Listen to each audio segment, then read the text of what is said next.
ओम नमो भगवते वासुदेवाय। श्री सत्यनारायण भगवान व्रत कथा। पहला अध्याय।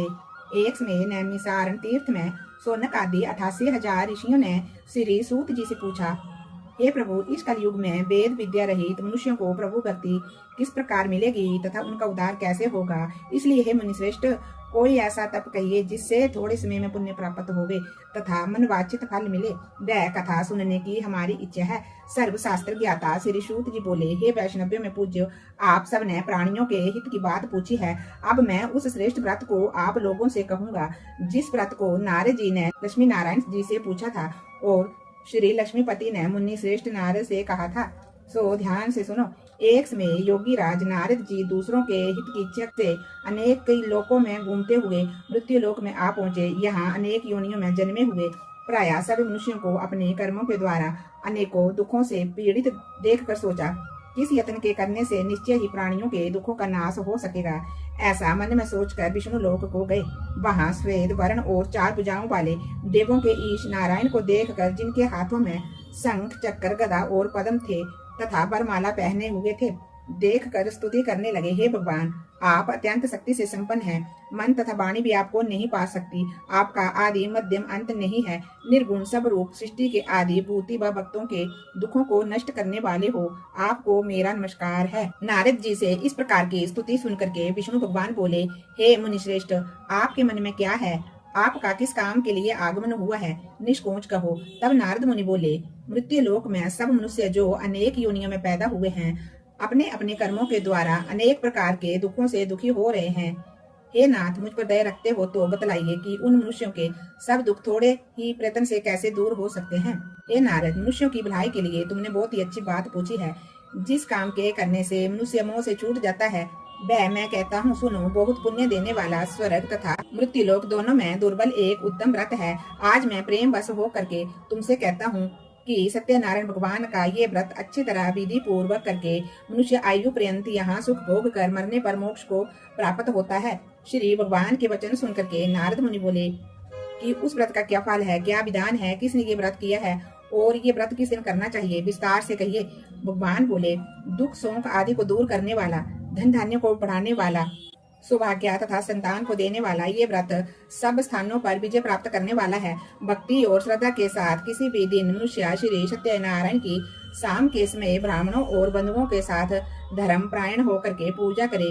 भक्ति भाव से नैवेद्य, केले का फल, घी, दूध और गेहूं का चूर्ण स्वाया लेवे। गेहूं के अभाव में साठी का चूर्ण, शक्कर तथा गुड़ ले और सब भक्ष्य योग्य पदार्थ जमा करवा करके भगवान को अर्पण कर देवे तथा बंधुओं सहित ब्राह्मणों को भोजन करावे।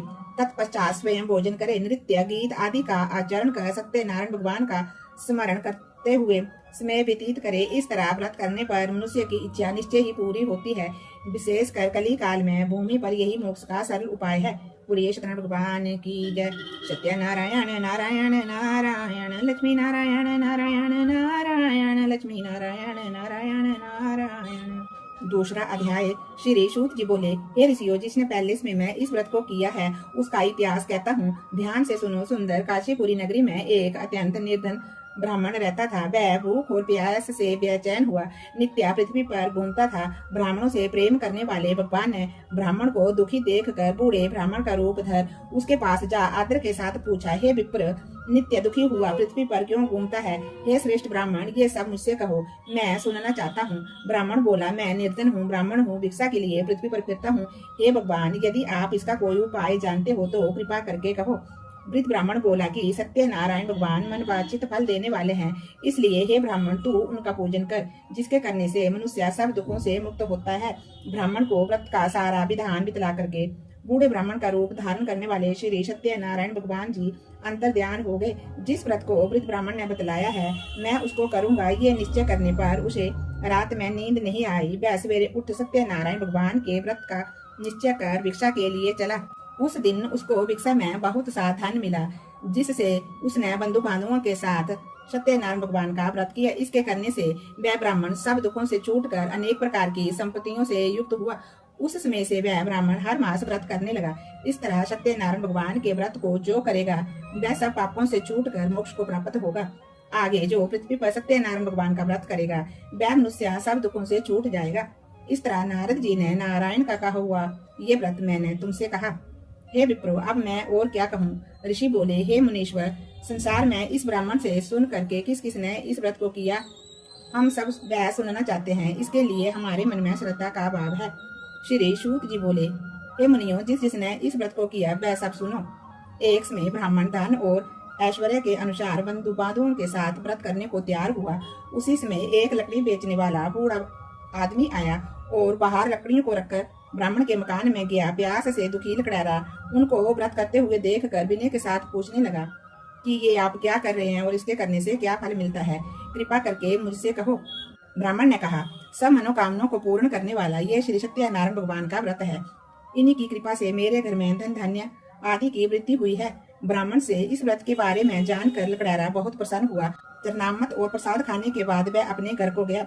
लकड़ारी ने अपने मन में इस प्रकार का संकल्प किया कि आज ग्राम में लकड़ी बेचने से मुझे जो धन मिलेगा, मैं उसी से श्री सत्यनारायण भगवान का उत्तम व्रत करूंगा। ये मन में विचार कर वह बूढ़ा आदमी लकड़ियां अपने सिर पर रखकर जिस नगर में धनवान लोग रहते थे, वह ऐसे सुंदर नगर में गया। उस रोज वहां पर उसे उन लकड़ियों का दाम पहले से चौगुना मिला।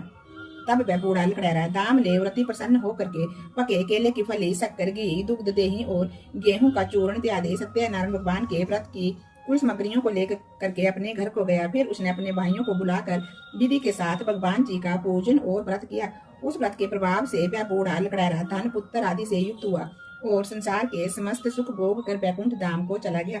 बोलिए सत्यनारायण भगवान की जय। सत्यनारायण नारायण नारायण लक्ष्मी नारायण नारायण नारायण सत्यनारायण नारायण नारायण। तीसरा अध्याय। श्री सूत जी बोले, हे श्रेष्ठ मुनियों, अब मैं आगे की कथा कहता हूँ, सुनो। पहले समय में उल्का मुख नाम का एक बुद्धिमान राजा था। वह सत्य वक्ता और जितेंद्रिय था। प्रतिदिन देव स्थानों पर जाता तथा गरीबों को धन दे करके उनके कष्ट दूर करता था। उसकी पत्नी कमल के समान मुख वाली तथा सती साध्वी थी। भद्रशिला नदी के तट पर उन दोनों ने श्री सत्यनारायण भगवान का व्रत किया। उस समय वहां पर एक साधु वैश्य आया। उसके पास व्यापार के लिए बहुत सा धन था। वह नाव को किनारे पर ठहरा कर राजा के पास आ गया और राजा को व्रत करते हुए देख कर विनय के साथ पूछने लगा कि हे राजन, भक्ति युक्त चित्त से आप ये क्या कर रहे हैं? मेरी सुनने की इच्छा है, सो आप ये मुझको बतलाइए। राजा बोला, हे साधु, अपने बंधु बांधवों के साथ पुत्र आदि की प्राप्ति के लिए ये महान शक्तिवान सत्यनारायण भगवान का व्रत व पूजन किए जा रहा हूँ। राजा के वचन सुन करके साधु आदर के साथ बोला, हे राजन, मुझसे इसका सा विधान कहो। मैं भी आपके कहने के अनुसार इस व्रत को करूंगा। मेरे भी कोई संतान नहीं है और इससे निश्चय ही होगी। राजा से सब विधान सुन व्यापार से निवृत्त हो वह आनंद के साथ अपने घर को गया। साधु ने अपनी स्त्री से संतान देने वाले उस व्रत का समाचार सुनाया और कहा कि जब मेरे घर में संतान होगी तब मैं इस व्रत को करूंगा।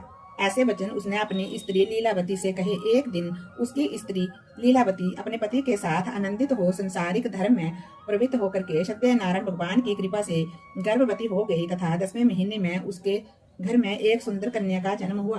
दिनों दिन वह इस तरह बढ़ने लगी जैसे शुक्ल पक्ष का चंद्रमा बढ़ता है। कन्या का नाम कलावती रखा गया। तब लीलावती ने अपने मीठे शब्दों से अपने पति से कहा कि आपने जो संकल्प किया था कि मैं सत्यनारायण भगवान का व्रत करूंगा, अब आप उसे करिए। साधु बोला, हे प्रिय, इसके विवाह पर ही करूंगा। इस प्रकार अपनी पत्नी को आश्वासन देकर के वह नगर को चला गया। कलावती पितृगृह में वृद्धि को प्राप्त हो गई। साधु ने जब नगर में सखियों के साथ अपनी पुत्री को देखा तो तुरंत दूत बुला करके कहा कि पुत्री के वास्ते कोई सुयोग्या पर देख कर लाओ। साधु की आज्ञा पाकर दूत कंचन नगर पहुंचा और वहां पर बड़ी खोज और देखभाल कर लड़की के लिए सुयोग्या बणिक पुत्र को ले आया। उस सुयोग्या लड़के को देखकर साधु ने अपने बंधु बांधवों के साथ प्रसन्नचित होकर के अपनी पुत्री का विवाह उसके साथ करवा दिया। किंतु दुर्भाग्य से विवाह के समय भी उस व्रत को करना भूल गया। तब श्री सत्यनारायण भगवान जी क्रोधित हुए और श्राप दिया कि तुम्हें दारुण दुख प्राप्त होगा। अपने कार्य में कुशल साधु बनिया जमाता सहित समुद्र के समीप स्थित रतनपुर नगर में गया और वहां दोनों ससुर जुआई चंद्रकेतु राजा के उस नगर में व्यापार करने लगे। एक रोज भगवान सत्यनारायण की माया से प्रेरित कोई चोर राजा का धन चुराकर भागा जा रहा था, किंतु राजा के दूतों को आता देखकर चोर ने घबरा करके भागते हुए राजा के धन को वहीं चुपचाप रख दिया जहाँ वे दोनों ससुर जुआई ठहरे हुए थे। जब दूतों ने उस साधु वैश्य के पास राजा के धन को रखा देखा तो वे दोनों को बांध कर ले गए और प्रसन्नता से दौड़ते हुए राजा के पास ले जाकर के बोले कि ये दो चोर हम पकड़ करके लाए हैं, देख कर आज्ञा दे। तब राजा की आज्ञा से उनको कठोर कारावास में डाल दिया और उनका सब धन छीन लिया। सत्यनारायण भगवान के श्राप द्वारा उनकी पत्नी भी घर पर बहुत दुखी हुई। घर पर जो भी धन रखा था उसे चोर चुरा करके ले गए। शारीरिक व मानसिक पीड़ा तथा भूख प्यास से अति दुखित हो अन्न की चिंता में कलावती एक ब्राह्मण के घर गई। वहां पर उसने सत्यनारायण भगवान का व्रत करते देखा। फिर वहां पर कथा सुनी।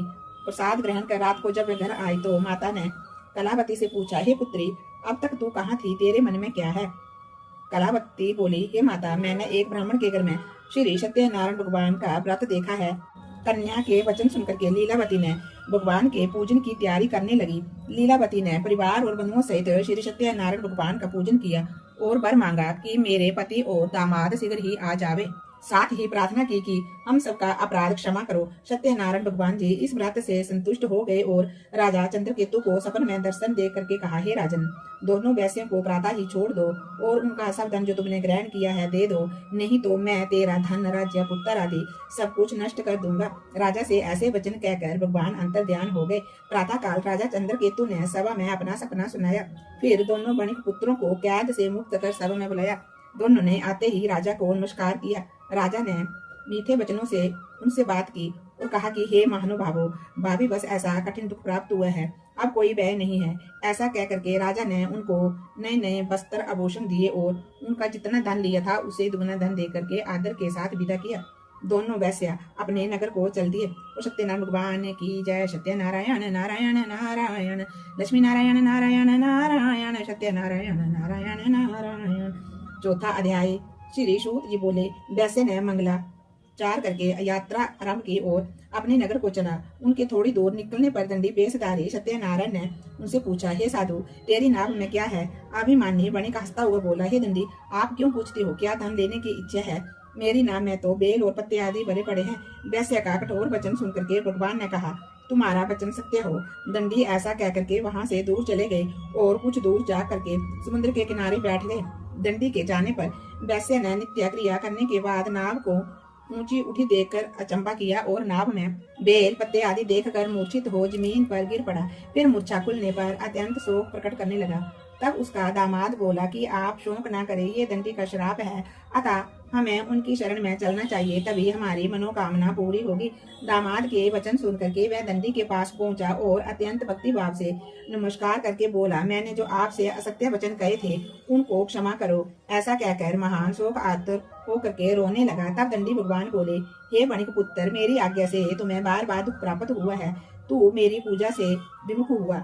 साधु बोला, हे भगवान, आपकी माया से मोहित ब्रह्मा आदि भी आपके रूप को नहीं जानते, तब मैं अज्ञानी कैसे जान सकता हूँ? आप प्रसन्न होइए, मैं सामर्थ्य के अनुसार आपकी पूजा करूंगा। मेरी रक्षा करो और पहले के समान नौका में धन भर दो। उसके भक्ति युक्त वचन सुनकर के भगवान प्रसन्न हो उसकी इच्छा अनुसार वर देकर अंतर ध्यान हो गए। तब उन्होंने आकर के देखा कि नाव धन से परिपूर्ण है। फिर वह भगवान सत्यनारायण जी का पूजन कर साथियों से अपने नगर को चला। अब वह जब अपने नगर के निकट पहुंचा तब दूत को घर भेजा। दूत ने साधु के घर जा करके उसकी स्त्री को नमस्कार करके कहा कि साधु अपने दामाद सहित इस नगर के समीप आ गए हैं। ऐसा वचन सुन साधु की स्त्री ने बड़े हर्ष के साथ सत्यदेव का पूजन कर पुत्री से कहा कि मैं अपने पति के दर्शन को जाती हूँ, तू कार्य शीघ्र ही आ जाना। माता के ऐसे वचन सुन करके कलावती ने प्रसाद छोड़ करके पति के दर्शन के लिए गई। प्रसाद की अवज्ञा के कारण सत्यदेव ने रुष्ट होकर के उसके पति को नाव सहित पानी में डुबो दिया। कलावती अपने पति को न देख कर रोती हुई जमीन पर गिर गई। इस तरह नौका को डूबा तथा कन्या को रोता हुआ देखकर साधु दुखित हो बोला, हे प्रभु, मुझसे या मेरे परिवार से जो भी भूल हुई हो उसे क्षमा करो। उसके दीन वचन सुनकर सत्यदेव प्रसन्न हो गए और आकाशवाणी हुई कि हे साधु, तेरी कन्या मेरे प्रसाद को छोड़ करके आई है, इसलिए इसका पति अदृश्य हुआ है। यदि वह घर जाकर के प्रसाद खा करके लौटे तो इसे अपने पति के दर्शन अवश्य मिलेंगे। ऐसी आकाशवाणी सुनकर के कलावती ने घर पहुंचकर प्रसाद खाया, फिर आकर के पति के दर्शन किए। तत्पश्चात साधु ने बंधु बांधवों सहित सत्यदेव का विधि पूर्वक पूजन किया। फिर वह उस दिन से पूर्णिमा को सत्यनारायण भगवान का पूजन करने लगा और फिर वह इस लोक का सुख भोग कर अंत में स्वर्ग लोक को चला गया। बोलिए श्री सत्यनारायण भगवान की जय।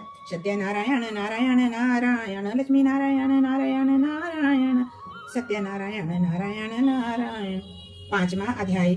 श्री सूत जी बोले, हे ऋषियों, मैं और भी कथा कहता हूँ, सुनो। प्रजा पालन में लीन तुंगध्वज नाम का राजा था। उसने भी भगवान का प्रसाद त्याग कर बहुत ही दुख पाया। एक समय वन में जाकर के वन पशुओं को मार कर बढ़ के पेड़ के नीचे आया। वहां उसने ग्वालों को भक्ति भाव से बांधवों सहित श्री सत्यनारायण भगवान का पूजन करते देखा। राजा देख कर भी अभिमान बस वहां नहीं गया और ना ही नमस्कार किया। जब ग्वालों ने भगवान का प्रसाद उसके सामने रखा तो वह प्रसाद को त्याग कर अपनी सुंदर नगरी को चला। वहीं उसने अपना सब कुछ नष्ट पाया तो वह जान गया कि ये सब भगवान ने ही किया है।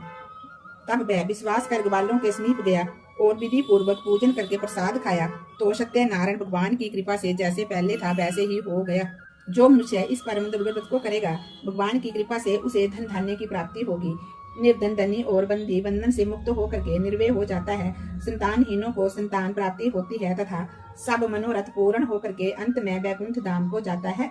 जिन्होंने पहले समय में इस व्रत को किया, अब उनके दूसरे जन्म की कथा कहता हूँ। वृद्ध सतानंद ब्राह्मण ने सुदामा का जन्म लेकर के मोक्ष को पाया। उल्का मुख नाम का राजा दशरथ होकर के वैकुंठ को प्राप्त हुआ। साधु नाम के वैश्य ने मोर ध्वज बन करके अपने पुत्र को आरे से चीर कर मोक्ष को प्राप्त किया। महाराज तुंगध्वज ने स्वयं भू होकर के भगवान में भक्ति युक्त कर्म कर मोक्ष को प्राप्त किया। बोलिए सत्यनारायण भगवान की जय। लक्ष्मी नारायण भगवान की जय। सत्यनारायण भगवान जी की आरती। ओम जय जगदीश हरे, स्वामी जय जगदीश हरे। भक्त जनों के संकट, दास जनों के संकट क्षण में दूर करे। ओम जय जगदीश हरे। जो ध्यावे फल पावे, दुख विन से मन का, स्वामी दुख विन से मन का। सुख शांपति घर आवे, सुख शांपति घर आवे, कष्ट मिटे तन का। ओम जय जगदीश हरे। मात पिता तुम मेरे, शरण पढ़ू मैं किसकी, स्वामी शरण गाऊं मैं किसकी।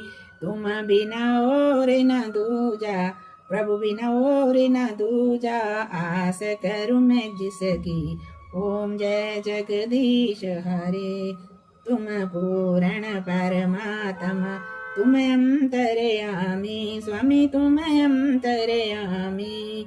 पार ब्रह्मा परमेश्वर, पार ब्रह्मा परमेश्वर, तुम सबके स्वामी। ओम जय जगदीश हरे। तुम करुणा के सागर, तुम पालन करता, स्वामी तुम पालन करता। मैं मूर्ख खल कामी, मैं मूर्ख खल कामी, कृपा करो भरता। ओम जय जगदीश हरे। तुम हो एक अगोचर, सबके प्राणपति, स्वामी सबके प्राणपति। किस विधि मिलूं दयामय, किस विधि मिलूं दयामय, तुमको मैं कुमति। ओम जय जगदीश हरे। दीन बंधु दुख हरता, ठाकुर तुम मेरे, स्वामी ठाकुर तुम मेरे। अपने हाथ उठाओ, अपनी शरण लगाओ, द्वार खड़ा मैं तेरे। ओम जय जगदीश हरे। विषय विकार मिटाओ, पाप हरो देवा, स्वामी कष्ट हरो देवा। श्रद्धा भक्ति बढ़ाओ, श्रद्धा प्रेम बढ़ाओ, संतन की सेवा। ओम जय जगदीश हरे। तन मन धन सब कुछ है तेरा, स्वामी सब कुछ है तेरा। तेरा तुझको अर्पण, तेरा तुझको अर्पण, क्या लागे मेरा। ओम जय जगदीश हरे। श्री सत्यनारायण भगवान जी की आरती। जो कोई नित गावे, स्वामी प्रेम सहित गावे। कहत शिवानंद स्वामी, कहत हरिहर स्वामी, मन वांछित फल पावे। ओम जय जगदीश हरे। ओम जय जगदीश हरे स्वामी जय जगदीश हरे। भक्तजनों के संकट क्षण में दूर करे। ओम जय जगदीश हरे। ओम नमो भगवते वासुदेवाय। जय जय श्री राम, जय जय श्री राम।